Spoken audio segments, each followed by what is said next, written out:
Ay, Jay, Nathan. May hapon, saan may ato? Question nanay ta, sir. Ato isang hagit. Sige. Sige, bahad lupon. Sir, unsay lisod sa kaon? Ang lisod sa kaon?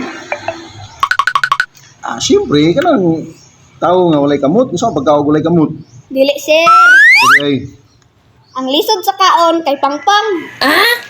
Ano man? Pangpang gura, sir. O manay hakhak. Tumayon po. Sige, sige. Ako na po. Sige, sir. Ready na ka? Unsa ihawan sa manok? Liog og kutsilyo. Liog og kutsilyo. Ayup.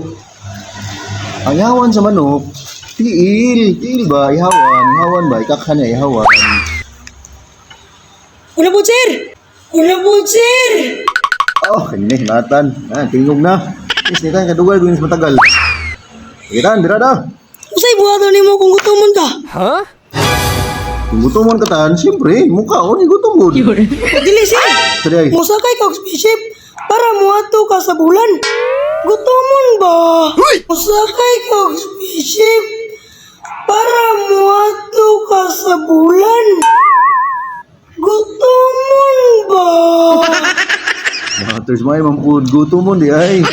Sige, balos ko. Ready na ka? Hey, sir! Okay. Unsay kalainan sa igate sa pobre o igate sa dato? Ang higit sa pobre, sir, kay baho. Ang higit sa dato, kay humot. Ang higit sa pobre, sir, kay baho. Ang higit sa dato, kay humot. Yup. Sayop tan. Ang igate sa pobre, kawayan. Ang igate sa dato, puthaw. Yan.